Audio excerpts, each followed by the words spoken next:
Bismillahirrahmanirrahim. Assalamualaikum warahmatullahi wabarakatuh. Alhamdulillahilladzi ahyana ba'dama amatana wa ilaihin nusyur. Alhamdulillahilladzi hamdan katsiran tayyiban mubarakan fihi kama yuhibbu rabbuna wa yarda.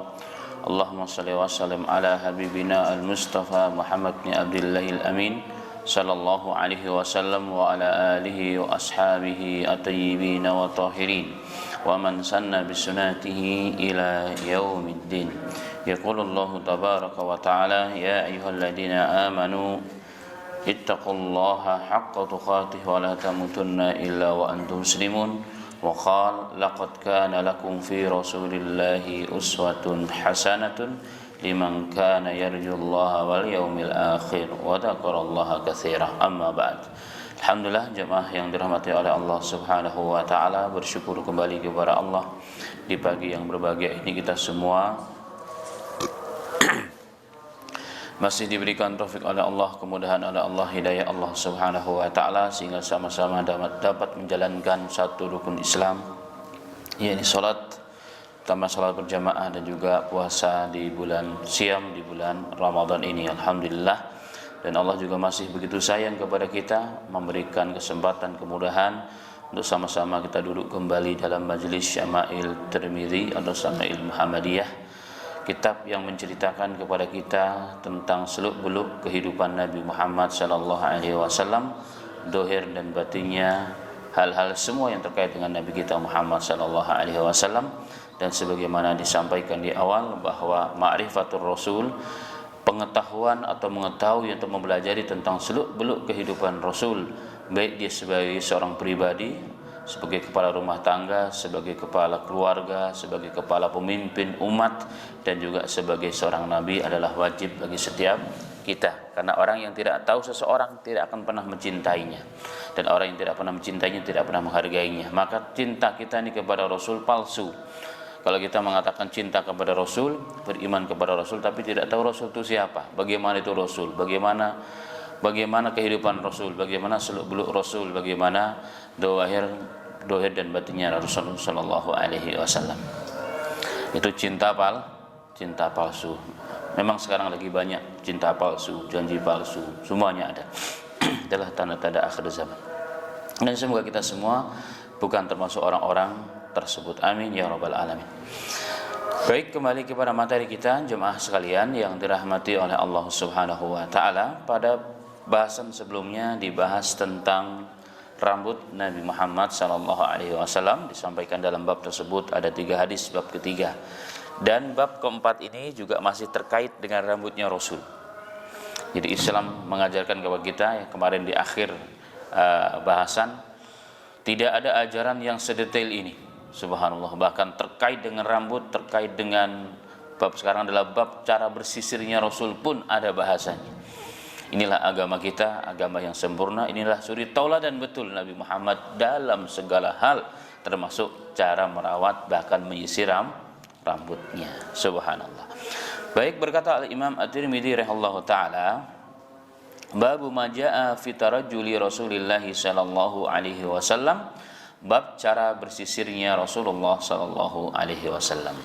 Pada bab ini terdapat 5 hadis ya. Terdapat 5 hadis yang dibahas tentang bab bersisir, cara bersisirnya Rasulullah sallallahu alaihi wasallam. Baik, hadis yang pertama yang diangkat oleh Al-Imam rahimahullahu taala, beliau menyebutkan dengan sanadnya kepada Aisyah radhiyallahu anha, qalat kuntu urajjilu ra'sa Rasulillah sallallahu alaihi wasallam wa ana haidun. Beliau Aisyah ibunda kaum muslimin, istrinya Rasulullah yang paling muda. Dia adalah anaknya Abu Bakar.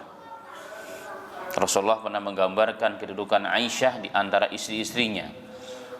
Beliau mengatakan kedudukan Aisyah di antara istri-istriku yang lain ya, selain Khadijah. Selain istri yang pertama, enggak tergantikan. Selain Khadijah, karena selain Khadijah Rasulullah menikah beberapa perempuan dan berselamanya selalu ada 9 istri. Dan beliau menggambarkan bahwa kedudukan Aisyah di antara istri-istrinya Rasulullah yang lain seperti sarit dalam makanan.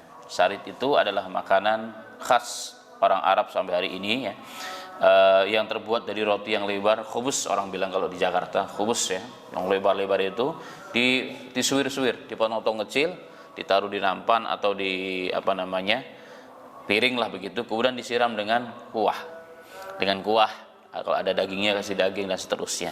Kemudian tidak lama biasanya mekar dia akan lebih lembut, dan itu kesukaan makannya Rasulullah. Jadi makanan yang paling Rasulullah sukai adalah makanan seperti itu. Kalau kita bagaimana orang Melayu, ya nggak bisa makan, kita kan memang berbeda, makan kita nasi. Jadi nasi dicampur mirip-mirip nasi tim mungkin gitu. Itu kalau di Indonesia kan begitu ya. Nah, Rasulullah mengatakan Aisyah itu jika dibandingkan dengan istri-istri yang lain, maka beliau seperti sarit pada makanan. Inilah Aisyah. Dan beliau adalah orang yang terbanyak meriwayatkan hadis bil khusus terkait dengan kehidupannya Rasulullah di dalam rumah. Di dalam rumah termasuk meliputi hubungan sebagai pasangan hidup, itu Aisyah. Bahkan ada yang mengatakan sepertiga agama itu diriwayatkan kepada Aisyah radhiyallahu anha. Nah, dalam bab menyisir rambut juga beliau orang yang paling tahu. Beliau mengatakan radhiyallahu anha, kuntu urajjilu ra'sa Rasulillah sallallahu alaihi wasallam. Aku dahulu pernah menyisiri rambutnya Rasulullah sallallahu alaihi wasallam wa ana haidun, dan aku sedang haid. Sedang datang bulan. Ya, sedang datang bulan. Pada hadis ini banyak hal sebenarnya dibahas. Dari sisi kehidupan rumah tangga jelas di sini menunjukkan begitu sangat harmonisnya kehidupan Rasul. Padahal sekali lagi perbedaan umur antara Aisyah dengan Rasulullah. Aisyah itu seperti anaknya. Karena bapaknya Aisyah, Abu Bakar, adalah temannya Rasul, bahkan umurnya di bawah Rasulullah. Putrinya Abu Bakar, istrinya Rasul, yaitu Aisyah. Tetapi umur bagi Rasulullah, begitu hebatnya, begitu pandainya Rasulullah mengolah rumah tangga, memanage kehidupan rumah tangga, sehingga bisa menjadi begitu sangat harmonis. Ya, kita sebagai suami pernah nggak disisir oleh istri? Kalau lagi sakit paling ya. Dia sampai rumah nanti boleh dipraktekkan, insya Allah. Sebaliknya ya, bukan hanya suami disisir oleh istri, begitupun sebaliknya. Ini bagian daripada sunnahnya Rasul yang kadang-kadang umat melupakan atau kadang ada berasa riku dan seterusnya. Baik. Kemudian dari sisi fikihnya, berarti orang yang sedang haid itu nggak apa-apa berhubungan dengan suaminya atau dengan orang lain, karena liurnya orang yang haid itu tidak najis. Tidak sebagaimana orang-orang Yahudi. Orang-orang Yahudi itu kalau perempuan-perempuan sedang mereka haid, mereka akan buatkan rumah khusus terpencil di luar rumah umum yang dipakai, kayak rumah kandang burung begitu. Mereka tinggal di sana, mereka semua melakukan di situ, nggak boleh bersentuhan sama sekali dengan orang-orang yang suci. Ini orang-orang Yahudi. Jadi kalau Yahudi mengamalkan agamanya kayak begitu kondisinya. Subhan, ini satu kedoliman, bukan satu kedoliman. Islam tidak begitu. Nah, kalau orang Nasoro sebaliknya, orang Nasoro apapun orang pun haid bisa dilakukan sebagaimana orang bersih. Maaf, termasuk juga hubungan suami istri, dan ini melampaui batas. Yang ini berlebihan dalam sisi yang ini berlebihan dalam sisi ini. Namanya ifrat dan tafrid. Dan Islam adalah dinun wasata, agama pertengahan. Nah, ini adalah buktinya. Nah, hadis tentang menyisirnya rambut, bagaimana Rasulullah rambutnya disisir itu adalah salah satu menunjukkan kepada kita bahwa agama Islam adalah agama yang wasata, agama yang pertengahan. Baik, ini adalah hadis yang pertama. Dari sisi bahasan kita jelas, Aisyah menyisiri Rasulullah sallallahu alaihi wasallam. Baik, hadis yang pertama. Hadis yang kedua dari Anas bin Malik radhiyallahu anhu qala, kana Rasulullah sallallahu alaihi wasallam yuksiru duhna ra'sihi wa tasrihi lihyatihi wa yuksiru al-qina'a hatta ka'anna thawbahu thawbu zayyati. Anas bin Malik, kemarin sudah disampaikan siapa beliau ya. Beliau bercerita adalah Rasulullah SAW, beliau sering meminyaki rambutnya. Wa tasriha lihiyatih, menyisir dan merawat jenggotnya sallallahu alaihi wasallam. Kemudian beliau juga sering menutupi kepalanya dengan kain setelah diminyaki, sehingga kainnya Rasulullah seperti pakaian orang yang zayyat, para penjual minyak. Tetapi di sini dalam beberapa riwayat Rasulullah meminyaki rambut itu ketika mau tidur. Ketika mau tidur, ketika badan diistirahatkan dikasih minyak. Itu dari sisi Tibbun Nabawi memang sangat membantu untuk kesehatan badan, kesehatan kepala dan juga rambut. Kira-kira minyak apa yang dipakai? Seperti minyak zaitun biasanya.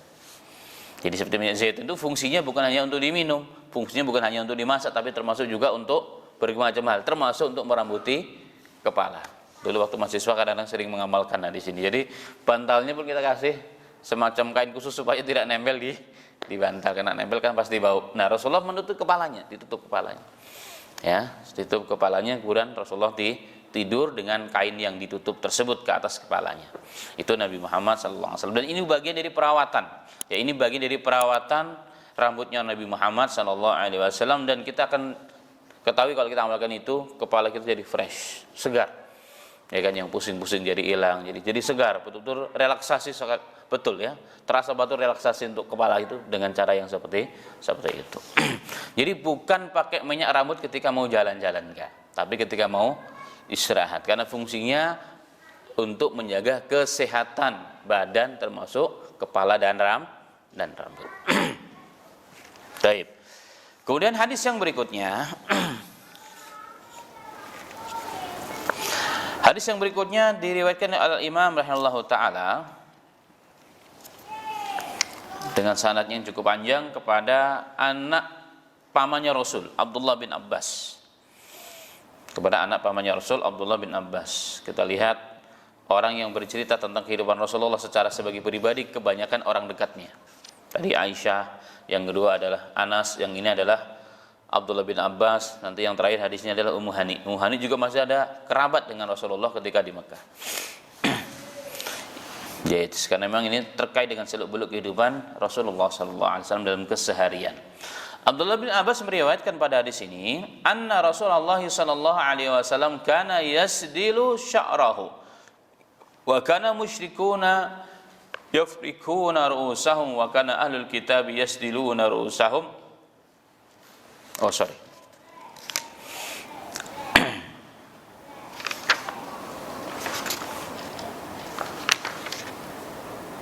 Baik. Aisyah qalat inna kana Rasulullah sallallahu alaihi wasallam yuhibbu tayammuna fi dhuhurihi wa in tatahhara wa fi tarjulihi idza tarajjala wa fi intilaihi idza intaqala. Rasulullah sallallahu alaihi wasallam diriwayatkan oleh Aisyah adalah jika beliau ya melakukan sesuatu yang baik maka beliau akan memulai dari kanan dalam teks yang lain. Nah, dalam hadis ini Rasulullah suka ya memulai dalam melakukan bersuci itu dari sebelah kanan. Dimulai dari sebelah kanan, termasuk dalam menyisir rambut. Termasuk juga dalam menyisir rambut beliau dari sebelah kanan. Dan wa finti alihi, dan ketika beliau ingin memakai sendal. Ini hadis Aisyah. Yang tadi saya baca itu ternyata bab berikutnya. Tadi enggak kebuka. Baik, tapi sama-sama dari Ummu Aisyah radhiyallahu anha. Nah, pada hadis ini Rasulullah mengajarkan kepada kita bahwa segala sesuatu yang dianggap baik itu dimulai dari sebelah kanan. Termasuk bersuci. Makanya bersuci, wudu dan seterusnya itu kan dimulai dari kanan. Dari kanan dulu 3 kali baru sebelah kiri, bukan 1 kanan 1 kiri, tidak. 3 kali baru sebelah anggota tubuh sebelah kiri. Termasuk bahkan dalam bersisir. Rasulullah mulai dari sebelah kanan. Selain memang lebih mudah sebenarnya ya kan. Jadi kalau kita sisirannya pakai tangan kiri, kan umum tangan kanan. Menggunakan tangan kanan dari sebelah kanan menyisirnya. Sampai bab menyisir pun ada ajarannya dari Nabi kita Muhammad SAW, termasuk pakai sendal. Ketika kita pakai sendal juga dimulai dari sebelah kanan. pakai semendal, pakai sepatu, pakai kaos kaki, semuanya dari sebelah kanan, memakai baju dari sebelah kanan. Nah, kalau melepasnya dengan sebelah kiri, hal yang baik. Masuk masjid sebelah kanan, keluar dengan sebelah kiri. Kalau masuk ke dalam WC, toilet sebelah kiri, keluarnya sebelah kanan. Sampai sebegitunya kalau kita niat mengamalkan dan kita terbiasa melakukan ini, maka itu akan merasuk dalam kehidupan kita. Dan kita akan merasa aneh jika kita melakukannya kadang-kadang bertentangan. Boleh enggak kalau kita masuk ke WC karena udah kebelet sebelah kanan, mundur lagi? Boleh, enggak ada masalah, demi mengamalkan sunnah. Ya kalau memang masih bisa ditahan, tapi kalau enggak ya bismillah, ya kan. Namanya uzur kan. Orang tidak bisa menahan hal seperti itu. Baik. Orang bertanya, bagaimana kalau pakai jam? Kalau pakai jam tangan, kiri apa kanan?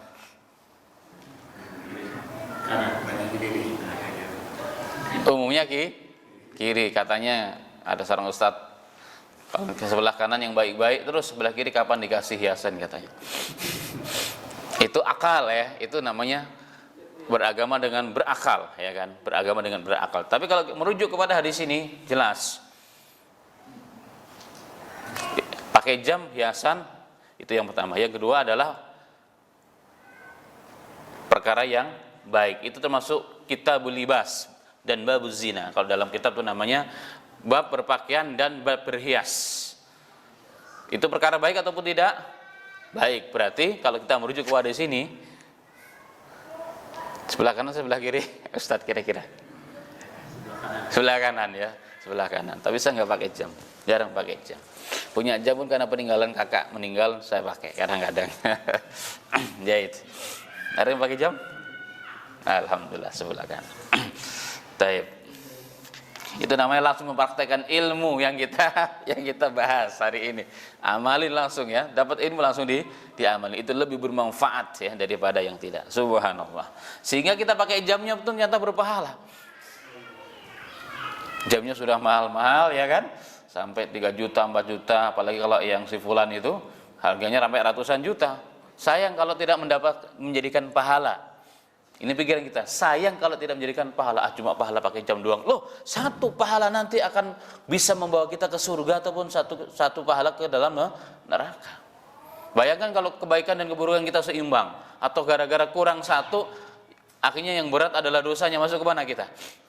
Nah, siapa tahu dengan gara-gara pakai jam sebelah kanan, niat mengamalkan hadis ini, maka bertambah pahalanya. Antum pakaikan 24 jam, pahala mengalir selama 24 jam. Subhanallah. Padahal cuma pakai jam doang, tapi ngikutin sunnah Rasul, maka berubah dari hanya sekedar hiasan tubuh, ya kan, menunjukkan gue ini siapa gitu kan. Ternyata tidak, berubah gara-gara ittiba Rasul menjadi ibadah yang sangat bernilai di sisi Allah Subhanahu wa taala. Itulah bagian dari kesempurnaan dan keindahan al-Islam. Baik, kita lanjut hadis yang keempat dari bab ini. Pada hadis ini diriwayatkan kepada Abdullah bin Mughaffal, qala naha Rasulullah sallallahu alaihi wasallam antara juli illa ghibban. Jadi Rasul sallallahu alaihi wasallam melarang orang merapikan rambut, menyisir rambut dan sejenisnya dengan berlebihan. Jadi sesekali boleh.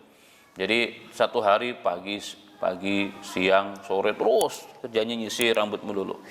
Itu dilarang oleh Nabi Muhammad SAW. Karena itu dari sisi lain, pertama jelas membuang waktu, yang kedua itu tasyabuh dengan perempuan, yang ketiga hidup kita berarti untuk rambut. Jangan-jangan karena kita dapat duit dari jualan rambut. Nah, Islam ingin mengajarkan kepada kita, boleh tetap kita bukan orang yang cuek bebek terhadap diri kita peduli, tapi jangan berlebihan. Tapi permasalahan kan ada tuh sekarang anggota dewan yang sebelum dia ke kantor pasti nyalon. Harga salonnya berapa bapak-bapak, ibu-ibu? Masya Allah, kalau diinfakkan ke anak yatim, udah besar sekali pahalanya itu. Ada setiap ke kantor pasti dia nyalon. Ya, bapak-bapak ibu semua tahu lah itu. Baik, ini berlebihan namanya dan Islam tidak menganjurkan seperti itu. Terutama laki-laki ya, laki-laki. Jadi laki-laki itu menjadikan diri kita ini laki-laki betul. Kalau laki-laki itu baru nyusiran, meluk rambutnya kayak cewek. Karena itu adalah ciri khas perempuan. Kalau kita ini kan bicara laki-laki harus agak sedikit beda. Jadi laki-laki beneran, jangan sedikit rada-rada. Ya, kalau agak melambai sedikit ya jangan. Kalau kita yang punya anak laki-laki, jadikan dia laki-laki beneran. Termasuk dalam bersisiran, merawat rambut, jangan fokus kayak perempuan, rambut melulu yang diurusin. Ya, rambut melulu yang diurusin. Bukan tidak boleh merawat, boleh silakan, bahkan anjuran syariah begitu banyak.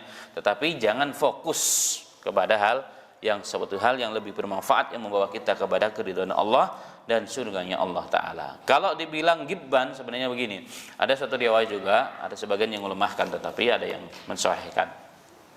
Zur gibban tazdadu hubban. Ini mirip dengan kalimat ini.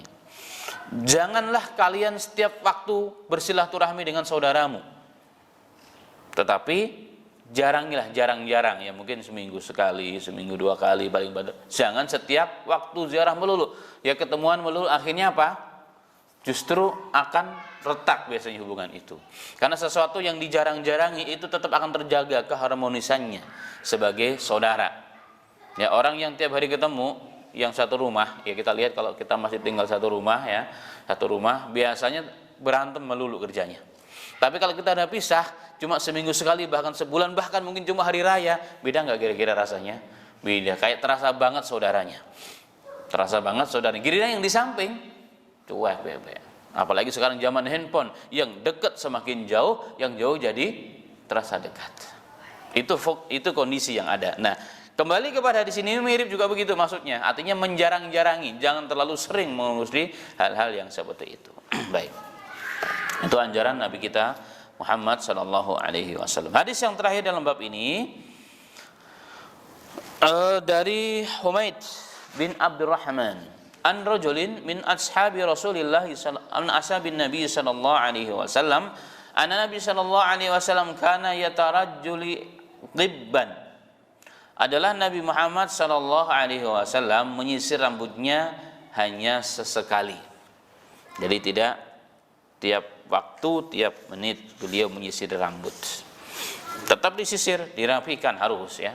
Karena Rasul juga tidak suka melihat ada seorang sahabat yang rambutnya acak-acakan. Ini terbang ke sana, ini terbang ke sini, ini terbang kemari begitu kan. Jenggotnya berantakan kemari-mari. Rasulullah dipanggil. Emang ente nggak punya duit untuk merapikan rambut? Ada ya Rasulullah. Pergi dirapikan rambutnya. Maka setelah pulang Rasulullah mengatakan, ini lebih baik bagi kamu. Jadi merapikan rambut juga harus ya. Merawat rambut juga harus, bukan berarti dibiarkan berantakan, tidak, tetapi jangan berlebihan karena ada yang lebih bermanfaat. Baik, itu terkait dengan menyisir rambut. Jika nanti ada pertanyaan atau tambahan maklumat, fadhal silahkan.